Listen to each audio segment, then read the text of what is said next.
दुनिया के सबसे बड़े ऑनलाइन हैकाथॉन स्मार्ट इंडिया के चौथे शुमारे का ग्रैंड फिनाले आज से शुरू हो रहा है। वजीर आजम नरेंद्र मोदी ग्रैंड फिनाले के शुरा को वीडियो कॉन्फ्रेंसिंग के जरिए खिताब करेंगे।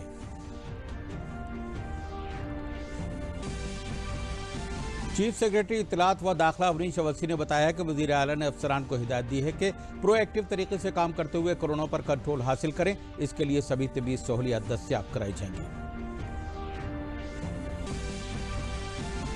रियासत के मालियात और मेडिकल तालीम के वजीर सुरेश खन्ना ने कहा है कि रियासत के 12 जिला सैलाब से मुतासिर हैं। राहत और बचाव काम तेजी से चल रहा है। रियासत की 3 नदियां हैं तो गियाफी पर कई जगह खतरे के निशान के ऊपर बह रही हैं। ये और आज पूरी रियासत में लॉकडाउन के ज़ाब्तों के मुताबिक मनाई जा रही ईद उल अज़हा। मजहबी रहनुमाओं ने लोगों को ऑनलाइन घरों में पढ़ाई नमाज। वजीर आजम नरेंद्र मोदी और वजीर आला योगी आदित्यनाथ ने मुस्लिम भाइयों को दी ईद उल अज़हा की मुबारकबाद। आदाब, आप सभी को ईद उल अज़हा की दिली मुबारकबाद। खबरों के साथ हाजिरों में सैयद शबाहत हुसैन। दुनिया के सबसे बड़े online hackathon smart India hackathon के चौथे शुमारे का ग्रैंड फिनाले आज से शुरू हो रहा है। लगातार 36 घंटे तक चलने वाले इस हैकाथॉन में 10,000 से भी ज्यादा लोग हिस्सा ले रहे हैं। वज़ीर आज़म नरेंद्र मोदी आज स्मार्ट इंडिया हैकाथॉन के ग्रैंड फिनाले के शुरा को वीडियो कॉन्फ्रेंसिंग के जरिए खिताब करेंगे और उनके साथ बातचीत करेंगे। कोविड-19 बीमारी की वजह से हैकाथॉन के चौथे शुमारे का इनकाद ऑनलाइन मोड में हो रहा है। स्मार्ट इंडिया हैकाथॉन में मुल्क भर के तलबा मुख्तलिफ मसाइल का डिजिटल हल ढूंढ रहे हैं। यह हैकाथॉन के चौथे शुमारे में शुरा मरकजी सरकार के 37 महकमों, रियासती सरकार के 17 महकमों और 20 सनतों के कुल 243 मसाइल का डिजिटल हल तलाश करने की कोशिश करेंगे। इन मसाइल में हर एक के लिए 1 लाख रुपए की इनामी रकम रखी गई है। 2017 के स्मार्ट इंडिया हैकाथॉन के पहले शुमारे में 42,000 तलबा ने हिस्सा लिया था, जबकि 2018 में 1 लाख और 2019 में 2 लाख शुरा इस हैकाथॉन में शामिल हुए थे। स्मार्ट इंडिया साथियों, नई एजुकेशन पॉलिसी के माध्यम से इसी अप्रोच को बदलने का प्रयास किया जा रहा है। पहले की कमियों को दूर किया जा रहा है। भारत की शिक्षा व्यवस्था में अब एक सिस्टमेटिक रिफॉर्म, शिक्षा का इंटेंट और कंटेंट दोनों को ट्रांसफॉर्म करने का प्रयास है। Friends, the 21st century is the era of knowledge. This is the time to increase focus on learning, research, innovation. And this is exactly what India's National Education Policy 2020 does. This policy wants to make your school, college and university experience fruitful, broad-based, one that guides you to your natural passions. Friends, you are among the best and brightest of India.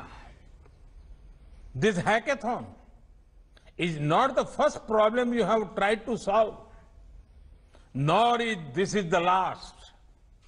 I want you and youngsters like you not to stop doing 3 things: learning, questioning, solving. When you learn, you get the wisdom to question. When you question, गैर मुमालिक में फंसे हिंदुस्तानियों को वतन वापस लाने के लिए Vande Bharat mission का 5वां मरहला आज से शुरू हो रहा है। यह मरहला 31 अगस्त 2020 तक जारी रहेगा। वंदे भारत मिशन के 5वें मरहले में मुल्क के 21 अलग अलग एयरपोर्टों से करीब 1200 परवाजें रवाना होंगी। इन परवाजों के जरिए गैर मुमालिक में फंसे 1,30,000 से ज्यादा भारतीय बाशिंदों को वापस लाया जाएगा। वंदे भारत मिशन के तहत अब तक 8,92,000 से ज्यादा हिंदुस्तानियों को वापस लाया गया है। 6 मई से 30 जुलाई 2020 की मुद्दत के दौरान वंदे भारत मिशन के तहत एयर इंडिया और एयर इंडिया एक्सप्रेस से 2,67,436 मुसाफिरों को और दीगर चार्टर्ड तैयारों से 4,86,811 हिंदुस्तानियों को भारत वापस लाया गया। इसके अलावा भारत ने अमेरिका, फ्रांस और जर्मनी के साथ ट्रांसपोर्ट बबल समझौते पर दस्तखत किए हैं। इसके अलावा भारत ने कुवैत के साथ भी ट्रांसपोर्ट बबल समझौता किया है। आज से मुल्क में अनलॉक 3 का अमल शुरू हो गया है। मरकजी वजीर दाखिला ने अनलॉक 3 के लिए रहनुमा हुसूल जारी किए हैं जो आज से नाफिज होंगे। ये नई हिदायत के मुताबिक इक़्तिसादी और दीगर सरगर्मियों को कंटेनमेंट जोन के बाहर मजीद तोसी दी गई है। हिदायत के मुताबिक रात में जारी कर्फ्यू को पूरी तरह से हटा लिया गया है। यौम आज़ादी की तकरीब मास्क पहनकर और सोशल डिस्टेंसिंग पर अमल करते हुए मनाई जाएगी। इसके लिए वजारत दाखिला के जरिए अलग से जारी हिदायतों पर अमल करना होगा। स्कूल, कॉलेज और कोचिंग इदारे 31 अगस्त तक बंद रहेंगे। योग इदारे और जिम को 5 अगस्त से शुरू करने की इजाजत दी गई है।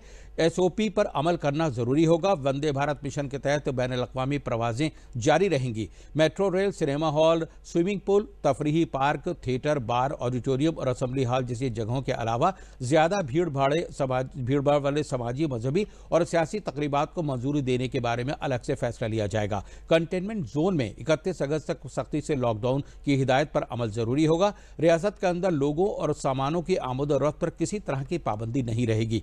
बुजुर्गों और बच्चों को फिर से घर में रहने की सलाह दी गई है। आरोग्य सेतु ऐप की हौसला अफजाई के लिए भी कहा गया है। रियासत के एडिशनल चीफ सेक्रेटरी इत्तलात व दाखिला अवनीश अवस्थी ने प्रेस कॉन्फ्रेंस से बताया है कि वज़ीर आला योगी आदित्यनाथ ने कोविड-19 पर मौसर कंट्रोल के लिए प्रोएक्टिव होकर काम करने पर जोर दिया है। उन्होंने कहा है कि integrated command and control centre के जरिए बेहतर तालमेल बनाकर मरीजों को सभी तिबी सहूलियात दस्तियाब कराई जाएं। वज़ीर आला ने रोजाना 1 लाख से ज्यादा कोविड-19 के टेस्ट करने की भी हिदायत दी है। उन्होंने कहा कि ये टेस्ट RT-PCR, ट्रूनेट मशीन और रैपिड एंटीजन तरीके से किए जाएं। अवनीश अवस्थी ने बताया है कि वज़ीर आला ने हिदायत दी है कि ग़िज़ाई अजनास की तकसीम मुसलसल जारी रहे। उन्होंने बताया है कि वज़ीर आला ने सैलाब से मुतासरा लोगों को हर मुमकिन राहत और मदद दस्तियाब करने की हिदायत देते हुए कहा है कि सैलाब से मुतासरा इलाके में मुतासरा लोगों को खुश्क राशन के राहत पैकेट तकसीम किए जाएं। वज़ीर आला ने कहा है कि सभी त्योहारों को पुरअमन तरीके से पूरा कराने के लिए पूरी एहतियात बरती जाए। इस बात को यकीनी बनाया जाए कि हिफाजती नज़्म पुख्ता हैं। सोशल डिस्टेंसिंग पर खुसूसी तवज्जो दी जाए। अवामी मकामात पर भीड़ जमा न होने पाए। उन्होंने कहा है कि रक्षाबंधन के त्यौहार पर रियासती सड़क नक्ल हमल कॉरपोरेशन के जरिए सभी रूटों पर बस सर्विस चलाई जाए। साथ ही जिला सतह पर कायम जिला रोजगार दफ्तर को सरगर्म किया जाए।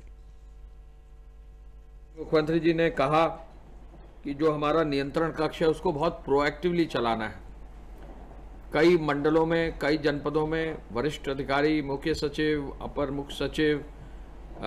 मुख्य सचिव स्वास्थ्य और स्वास्थ्य शिक्षा सभी लोग गए हैं। सभी लोगों ने अपने कंट्रोल रूम्स देखे हैं। उनको और मजबूत करने के लिए निर्देश दिया है। मुख्यमंत्री जी ने जो पहले कहा था 3 करोड़ रुपया 25 लाख से कम वाले जनपदों को, 5 करोड़ रुपया 25 लाख से बड़े वाले जनपदों को जिलाधिकारी के निर्वर्तन पर, जिलाधिकारी, CMO और CDO के निर्वर्तन पर भी रख दिया है। इसके साथ साथ जो है सभी चिकित्सा संस्थानों को पर्याप्त संख्या में वेंटिलेटर बेड बनाने का भी निर्देश दिया है। जहां जरूरत है वहां वेंटिलेटर्स खरीदे जाएं।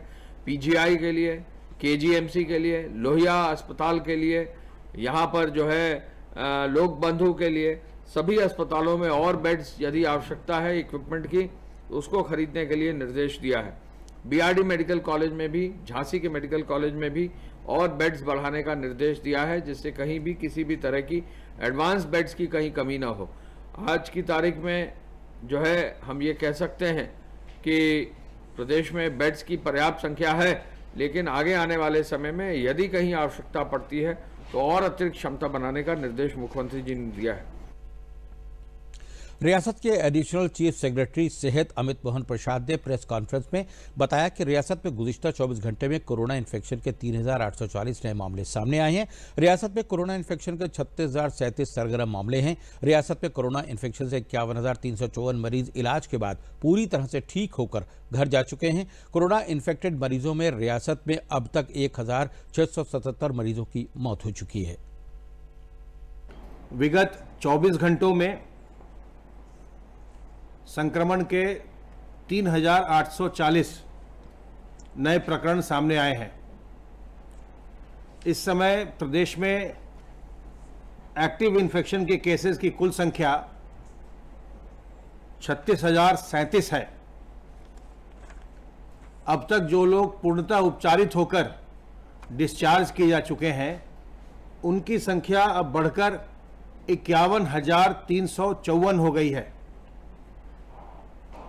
प्रदेश में संक्रमित व्यक्तियों में से कुल 1677 लोगों की मृत्यु हुई है। कल प्रदेश में 93,381 सैंपल्स की जांच की गई और इस प्रकार अब तक प्रदेश में 24,18,809 सैंपल्स की जांच की जा चुकी है। कोरोना के खिलाफ जंग में लगातार कामयाबी मिल रही है। वजारत सेहत की जानिब से जारी ताज़ा आदाद-ओ-शुमार के मुताबिक मुल्क भर में मरीजों के ठीक होने की शरह 64.54% पर पहुंच गई है। मुल्क भर में अब तक 10,57,805 मरीजों ने कोरोना इन्फेक्शन को मात देने में कामयाबी हासिल की है। सेहतियाब होने वाले मरीजों के मुकाबले में कोरोना इन्फेक्शन से होने वाले अमवात का आदाद-ओ-शुमार 2.18% रह गया है। वज़ीर आज़म और वज़ीर आला की हिदायत के मुताबिक वाराणसी में कोरोना की टेस्टिंग ज़्यादा से ज़्यादा तादाद में कराने के लिए वाराणसी के BHU में वाक़ तिब्बी साइंसी इदारे के कोरोना डायग्नोस्टिक सेंटर में खुसूसी बंदोबस्त किया गया है। इस सेंटर के इंचार्ज प्रोफेसर गोपाल नाथ ने बताया कि सेंटर में RT-PCR मशीन दस्तियाब है, लेकिन कोरोना टेस्टिंग में तेज़ी लाने के लिए अब नई RNA-T ऑटोमेटिक मशीन भी लगाई गई है, जिससे जो टेस्ट 2 घंटे 30 मिनट में होता था वो अब सिर्फ 1 घंटे में ही हो सकेगा। ये नई मशीनें आने से टेस्ट की तादाद 2000 टेस्ट रोजाना से बढ़कर अब 3000 टेस्ट रोजाना हो जाएगी। रियासत के मालियात और तिब्बी तालीम के वजीर सुरेश खन्ना ने कहा है कि रियासत के 12 जिलों में इस वक्त बाढ़ से मुतासिर हैं। उन जिलों में लोगों के रहने के लिए पॉलीथीन आमदोरफ्त के लिए नाव और मुनासिब तिब्बी बंदोबस्त को यकीनी बनाया जा रहा है। सुरेश खन्ना आज लखनऊ में एक प्रेस कॉन्फ्रेंस से खिताब कर रहे थे। उन्होंने कहा है कि सरकार की कोशिश है कि कम से कम लोगों को बाढ़ की तकलीफ हो और ज़्यादा से ज़्यादा लोगों को राहत पहुंचाई जा सके। उन्होंने बताया कि रियासत की 3 नदियां इस वक्त सैलाब से मुतासिर हैं। उत्तर प्रदेश के 12 जनपद के 331 गांव बाढ़ से प्रभावित हैं। 2 जनपद लखनऊ से पश्चिम और 10 जनपद लखनऊ से पूर्व। ये हैं बाराबंकी, अयोध्या, कुशीनगर, गोरखपुर, बहराइच, आजमगढ़, गोंडा, संत कबीर नगर, सिद्धार्थनगर तथा बलरामपुर। ये 10 जनपद लखनऊ से पूर्व के हैं और 2 जनपद लखीमपुर और सीतापुर ये लखनऊ से पश्चिम के हैं। इन 331 गांव जो बाढ़ से जो प्रभावित हैं, इसमें लगभग 1,90,000 की आबादी प्रभावित है। 3 नदियां खतरे के जल स्तर से ऊपर बह रही हैं। जो हमारे पास सूचना है उसके हिसाब से शारदा नदी पलिया कला लखीमपुर खीरी में, राप्ती नदी बर्ड घाट गोरखपुर में, राप्ती नदी राप्ती बराज श्रावस्ती में, सरयू घाघरा नदी एल्गिन ब्रिज बाराबंकी में, सरयू घाघरा नदी अयोध्या में तथा सरयू घाघरा नदी तुर्ती पार बलिया में ये खतरे के ऊपर है। वर्तमान में प्रदेश के जितने भी तटबंध या बंदे हैं वो सब सुरक्षित हैं। निश्चित रूप से हमने हर प्रकार से, चाहे आश्रय स्थल हो, चाहे उन लोगों को राहत सामग्री वितरित करने की बात हो, जो तिरपाल वगैरह की व्यवस्था हो, नाव की व्यवस्था, बाढ़ के लिए चौकी जो स्थापित की गई है राहत कार्यों के लिए उसकी व्यवस्था, तो हर प्रकार से सरकार ने पूरे मनोयोग से ये चेष्टा की है कि इसका प्रभाव आम जनता के ऊपर कम से कम पड़े। मुसलसल बारिश और बैराजों पर जमा पहाड़ी पानी छोड़ने के बाद बहराइच की 2 तहसील इलाके मसही और कैसरगंज के सैकड़ों गांव में सैलाब का पानी भर गया है। देही बाशिंदे गांव छोड़कर जाने को मजबूर हो गए हैं। मसही इलाके के पैरा, कायमगंज, बेवड़ा समेत दर्जनों गांव और बल्हा, बहरौली और आदमपुर रेवली बांधों तक पानी भर जाने से बोडी गांव में थाना, अस्पताल, बैंक वगैरह में पानी भर गया है और पुलिस मुलाजमीन घुटने तक पानी में ड्यूटी करते नजर आ रहे हैं। तहसील कैसरगंज में मझला, तोखली, 11, सोरती, बेचौरा समेत बांधों के किनारे बसे गांव की सड़कें भी जेर आब हो गई हैं। जिला मजिस्ट्रेट शंभू कुमार ने सैलाब के बाद महसही और कैसरगंज में सैलाब चौकियां कायम कर दी हैं और बांधों के किनारे लोगों में खाने के पैकेटों को तकसीम का बंदोबस्त कर दिया है।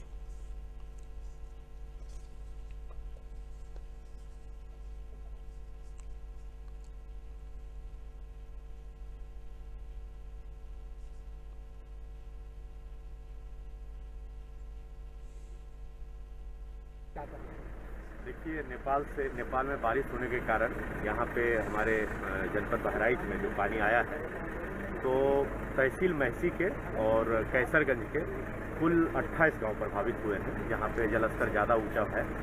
हमारी आबादी भी प्रभावित हुई है, कुछ लोग शिफ्ट भी हुए हैं। उन सब के लिए सरकार की तरफ से जो निर्देश हैं कि उन्हें किसी तरह की कोई समस्या ना हो, उन्हें खाने की किसी तरह की समस्या ना हो, तो उनके लिए पैकेट बनवाकर, खाने का पैकेट बनाकर वितरण कराया जा रहा है।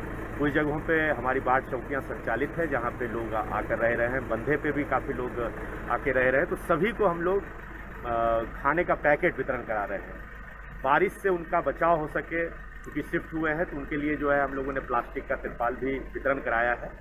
और जहाँ जहाँ पे आबादी को आवागमन के लिए नाव लगाने की आवश्यकता थी, तो नाव लगाए गए हैं। यहाँ की ये समस्या है कि आज से पहले 3 साल पहले ऐसी बाढ़ आई थी, अब उससे भी ज़्यादा दिखाई पड़ रही है। लोग जनजीवन सब त्रस्त है, जानवर मारने का कोई ठिकाना नहीं है। गल्ला पानी सब डूब रहा है, खेतों में कुछ नहीं रह गया है। मोहल्ला पहिया बाउंड्री में चारों तरफ बाउंड्री पानी से घिर चुकी है। अचानक पानी आ जाने के कारण गांव के लोग सब परेशान हैं। हम लोगों के जानवर बांधने के लिए कहीं जगह नहीं है। घरों में पानी घुसने के लिए बिल्कुल आ चुका है। अजीम मुजाहिद आज़ादी, माहिर तालीम और सहाफ़ी लोकमान्य बाल गंगाधर तिलक की आज 100वीं बरसी है। लोकमान्य तिलक को हम उनके इस किरदार के लिए जानते हैं जो उन्होंने जंग आज़ादी की सिमत को बदल कर रख दिया था। तिलक का वो नारा आज भी पूरी दुनिया में बार बार दोहराया जाता है जो कहता है कि स्वराज हमारा पैदाइशी हक है और मैं उसे लेकर रहूंगा।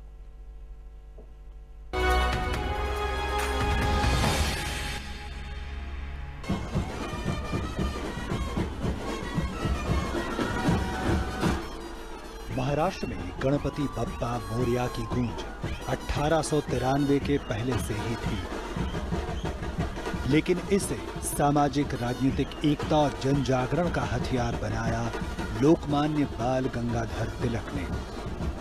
यही एकता आगे चलकर गुलाम भारत के आजादी के संघर्ष में एक बेजोड़ हथियार साबित हुई। देश में 19वीं सदी के अंतिम दशकों से ही शासन प्रशासन में भारतीयों की ज्यादा से ज्यादा भागीदारी को लेकर संघर्ष शुरू हो चुका था और बाल गंगाधर तिलक उसका हिस्सा भी बने।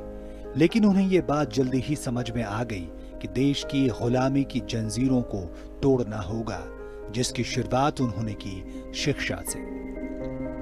भारतीय संस्कृति और आदर्शों को आधार बनाकर न सिर्फ एक नई शिक्षा पद्धति की शुरुआत उन्होंने की, बल्कि डेक्कन एजुकेशन सोसाइटी की स्थापना ने युवाओं के लिए उच्च स्तर की स्वदेशी शिक्षा के दरवाजे खोल दिए। ये वो वक्त भी था जब तिलक को लगता था कि भारतीयों पर हो रहे अत्याचार, आकांक्षाएं और संघर्ष की कहानी सब तक पहुंचनी चाहिए। तब भारतवर्ष ने लोकमान्य को एक पत्रकार के रूप में भी देखा। तिलक का मराठी साप्ताहिक पत्र केसरी आमो खास की आवाज बनकर उभरा। लेकिन बात यही नहीं रुकी। अंग्रेजी पत्रिका मराठा ने अंग्रेजों तक ये मुनादी कर दी कि अब देश जाग चुका है। 19वीं सदी के आखिरी सालों में स्वदेशी का नारा लेकर तिलक महाराष्ट्र के गांव-गांव घूमे, लेकिन गुलामी की जंजीरों में जकड़ी भारत माता बार बार पुकार रही थी। उन्होंने स्पष्ट संदेश दिया कि स्वराज का वक्त अब आ चुका है और हमें अपना सब कुछ झोंक देना होगा, बाल गंगाधर तिलक के विरोध की गूंज अंग्रेजी हुक्मरानों को बेचैन कर रही थी। जनता उनकी एक पुकार पर एकजुट हो रही थी।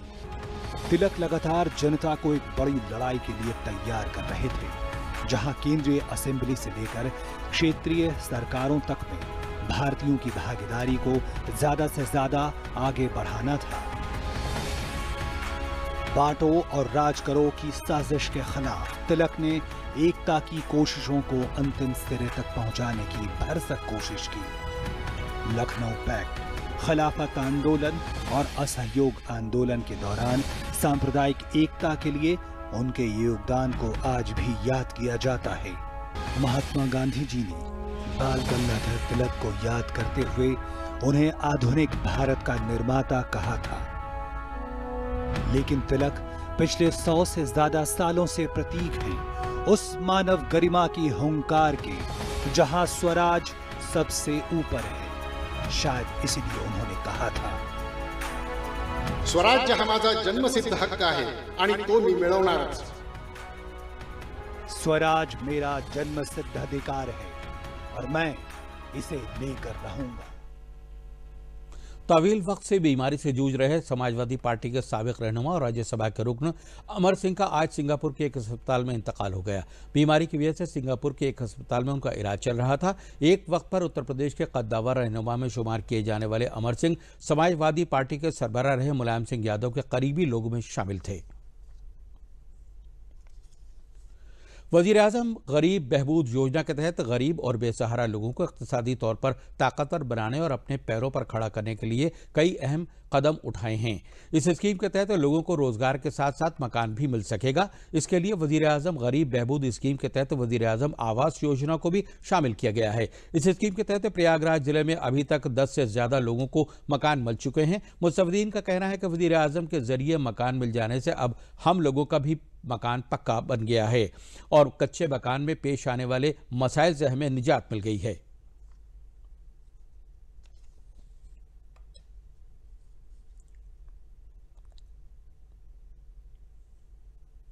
काम धंधा करते रहे, पैसा सरकार दे देते बन ये पक्का। पहले फायदा से अब कुछ फायदा बा। अब भाई अब कच्चा राहत परेशानी रही है, पक्का बन गया तो कुछ परेशानी खत्म हुई है। प्रधानमंत्री योजना से नहीं हमारे लोग को कॉलोनी मिल गई है, लाइटिंग मिल गई है, गल्ला बराबर मिल रहा है और घर गिरा रहा सब पक्का हो गया है, कॉलोनी मिल गई रही, सब मजदूरी हमारे जंग मिलत हुई बराबर जो कॉलोनी वाली रही वैसे। अब गल्ला मुक्त में साहब हमेशा मिल रहा है, हर महीना मिल रहा है। हो पहले हमारे कच्चा घर रहा, बहुत बार बार चुअर रहा, बार बार छवात रहा। अब जब फिर सरकार देहन तब बन गया, अब अच्छा हो गया,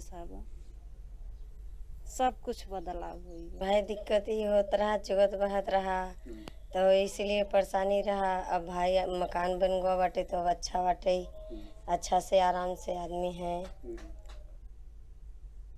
फतेहपुर जिले में जंग आज़ादी के सूरमाओं ने मुल्क की आज़ादी की लड़ाई में अहम किरदार अदा किया था। साल 1921 में महात्मा गांधी ने स्वदेशी का नारा बुलंद करते हुए अंग्रेजी हुकूमत के खिलाफ गैर मुल्की कपड़ों की होली जलाई थी। फतेहपुर के सैनीपुर गांव के बाशिंदे मुजाहिद आज़ादी आजहानी जागेश्वर प्रसाद मिश्र के बेटे संतोष कुमार मिश्र और केशवेश्वर प्रसाद मिश्र ने बताया है कि मुजाहिद आज़ादी के बेटे होने के सबब उन्हें लॉकडाउन के दौरान सरकार के जरिए चलाई जा रही मुख्तलिफ बहबूद स्कीमों का फायदा मिला।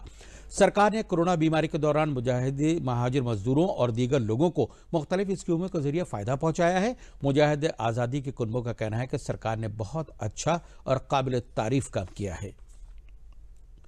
मुल्क भर में आज ईद उल अज़हा का त्यौहार मनाया जा रहा है।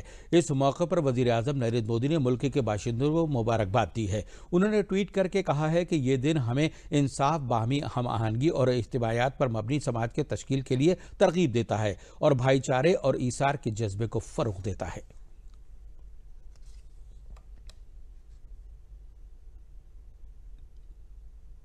मुस्लिम समाज का सबसे बड़ा त्यौहार ईद उल अज़हा आज बरेली में पूरी अकीदत के साथ मनाया गया।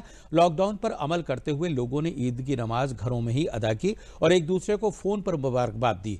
मस्जिदों और ईदगाहों में 4 से 5 लोगों ने ही नमाज अदा की और करीबी की और कुर्बानी की रस्म भी घर में ही अदा की।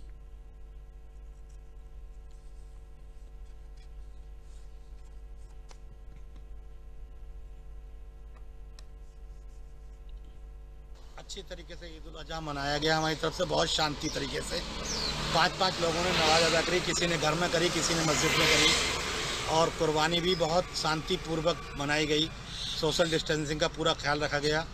स्थानीय पुलिस थाना इज्जत नगर हमारे लिए बहुत सहयोग करते रहे, बार बार हमारे यहाँ आते रहे, अभी भी हैं, और उन लोगों का सहयोग हमारे ऊपर प्रशासन का बहुत सहयोग हुआ। और हमने दुआ करते हैं कि हर जगह ईद उल अजहा बहुत शांति से मनाई जाए।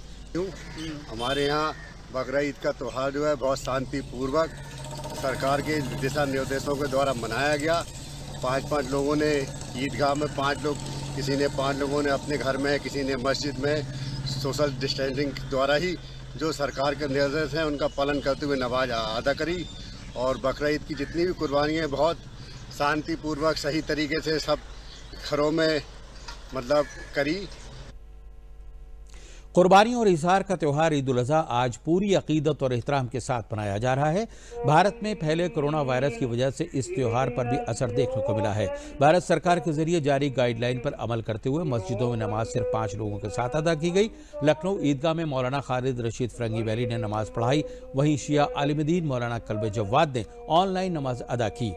इस मौके पर वज़ीर आला योगी आदित्यनाथ ने रियासत के बाशिंदों को मुबारक देते हुए कहा है कि ये त्यौहार सभी को मिलजुल कर रहने और समाजी हम आहंगी बरकरार रखने की तरगीब देता है।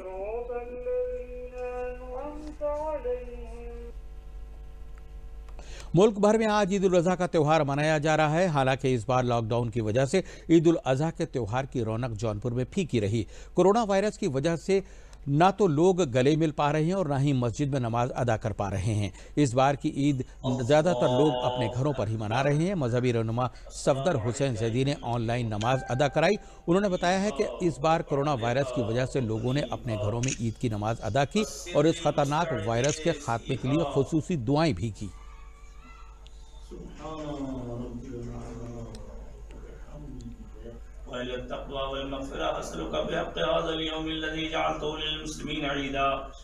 देखिए, श्री राम जन्मभूमि अयोध्या में वजीर आजम नरेंद्र मोदी 5 अगस्त को शानदार राम मंदिर की तामीर के लिए भूमि पूजन करेंगे। इस मौके पर राम नगरी अयोध्या में आजमगढ़ के निजामाबाद के ब्लैक पॉटरी फन से बनाए गए 2 लाख दिए भी जगमग होंगे। इसकी जिम्मेदारी उत्तर प्रदेश के माटी कला बोर्ड ने ली है। आजमगढ़ के निजामाबाद ब्लैक पॉटरी से जुड़े हुए कुम्हारों में डिजाइनिंग दिए बनाने के सिलसिले में काफ़ी जोश देखने को मिल रहा है। अयोध्या में दिए की सप्लाई करने वाले सदर जमहूरिया के अवार्ड याफ्ता रोहित प्रजापति ने बताया है कि हमें मर्यादा पुरुषोत्तम श्री राम की जन्मभूमि अयोध्या के लिए दिए बनाने का ऑर्डर उत्तर प्रदेश माटीकला बोर्ड सदर धर्मवीर प्रजापति के जरिए मिला है। वहीं बैजनाथ प्रजापति ने बताया है कि यह हमारे पहले किए गए कामों का नतीजा है कि हमारी जरिए बनाए गए दिए राम जन्मभूमि मंदिर के संग बुनियाद रखने में जा रहे हैं। मुजफ्फरनगर जिले में भारतीय जनता पार्टी की महिला मोर्चा की मुस्लिम खवातीन ने आज 3 तलाक कानून का 1 साल पूरा होने पर वजीर आजम नरेंद्र मोदी का शुक्रिया अदा किया है। कलेक्ट्रेट पे पहुंचकर जिला मजिस्ट्रेट सिल्वा कुमारी को वजीर आजम नरेंद्र मोदी के नाम एक अर्जदाश्त भी दी गई। इन मुस्लिम खवातीन का कहना है कि 3 तलाक के नाम पर समाज में मुस्लिम खवातीन को सताया जा रहा था। वजीर आजम नरेंद्र मोदी ने इस बात को समझा और कानून बनाकर लाखों खवातीन के साथ इंसाफ का काम किया है। इस मौके पर तलाकशुदा मुस्लिम खवातीन वजीर आजम का शुक्रिया अदा कर रही हैं। लखनऊ के गर्म आबो हवा वाले मरकजी बागवानी इदारे रहमान खेड़ा के जरिए दर्जा फेरी जात के बेजमीन किसान को तरबियत देकर रोजगार दस्तियाब कराया जा रहा है। इदारे के डायरेक्टर डॉक्टर शैलेंद्र राजा ने बताया है कि दर्जा फेरी जातों के बेजमीन और वसाइल से महरूम 3 किसानों का इंतखाब करके रोजगार दस्तियाब कराने के लिए नर्सरी के कारोबार में जोड़ा गया है, जिसमें नौजवानों को इदारे के साइंसदानों को देखरेख पर तरबियत दी गई है। इन नौजवानों ने 22,000 अमरूद और 14,000 आम के पौधे लगाए हैं। इदारे में दी गई तरबियत से नौजवानों को आलमी तजुर्बे के साथ साथ अपना नया कारोबार शुरू करने में मदद मिलेगी। आखिर में अहम खबरें एक बार फिर। दुनिया के सबसे बड़े ऑनलाइन हैकाथॉन स्मार्ट इंडिया के 4थे शुमारे का ग्रैंड फिनाले आज से शुरू। वज़ीर आज़म नरेंद्र मोदी ने ग्रैंड फिनाले के शुरा को वीडियो कॉन्फ्रेंस के जरिए खिताब किया।